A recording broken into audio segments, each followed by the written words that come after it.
Hi guys, welcomes to Gomes kitchen. இன்றைக்கி நம்ம சேனலில் இட்லி பொடி எப்படி செய்கிறதுன்னு பார்க்கலாம் வாங்க. மெஷர்மெண்ட்டுக்கு நான் ஒரு கப் வச்சுருக்கேன். அதில் 2 கப் உளுத்தம்பருப்பு சேர்த்து நல்லா பொன்னிறமாக வறுத்தெடுத்துக்கலாம். அதை ஒரு பாத்திரத்தில் மாற்றிடலாம். இப்போது 2 கிளாஸ் கடலைப்பருப்பு சேர்த்து நல்லா பொன்னிறமாக வறுத்தெடுத்துக்கலாம்.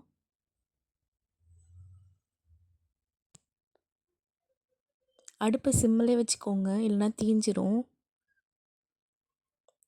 கடலைப்பருப்பு நல்லா பொன்னிறமாக ஆயிடுச்சு. இதையும் நம்ம அந்த பாத்திரத்தில் சேர்த்துக்கலாம்.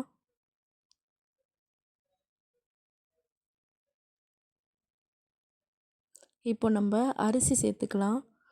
ஒரு கிளாஸ் சேர்த்துக்கலாம் அரிசி. நீங்கள் என்ன அரிசி வேணால் சேர்த்துக்கலாம்.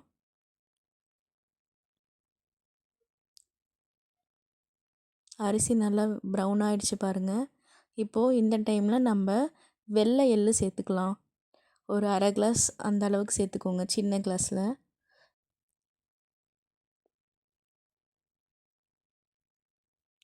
எள்ளு நல்லா இந்த மாதிரி வெடிய ஆரம்பிக்கும் பாருங்கள்.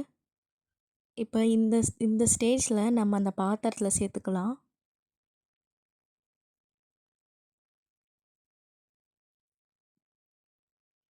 இப்போது நம்மளுக்கு ஒரு 3 ஸ்பூன் மிளகு சேர்த்துக்கோங்க. சீரகம் ஒரு 3 ஸ்பூன் சேர்த்துக்கலாம். இதையும் நல்லா நம்ம பொன்னிறமாக வறுத்து எடுத்துக்கலாம்.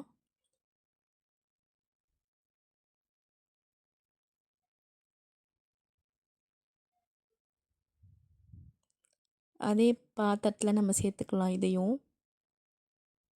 இப்போது நம்ம காஞ்ச மிளகாய் ஆட் பண்ணிக்கலாம். இதையும் நல்லா பொன்னிறமாக வறுத்து சேர்த்துக்கலாம்.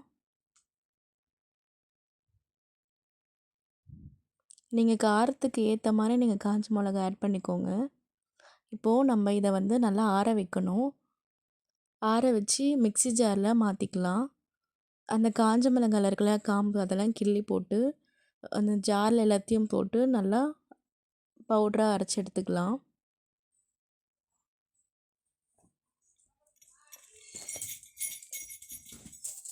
இப்போ பாருங்கள், நல்லா பவுடராக அரைஞ்சிருச்சு.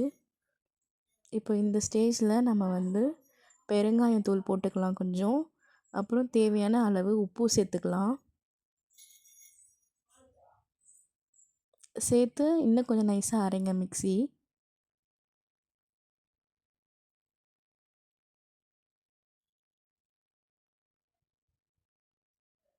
அவ்வளோதான், நம்மளுக்கு இட்லி பொடி தயாராகிடுச்சு பாருங்கள். இப்போ இதை நல்லா ஆற வச்சு நம்ம இந்த மாதிரி பாட்டிலில் இல்லை பாத்திரத்தில் நீங்கள் சேர்த்து வச்சுக்கோங்க.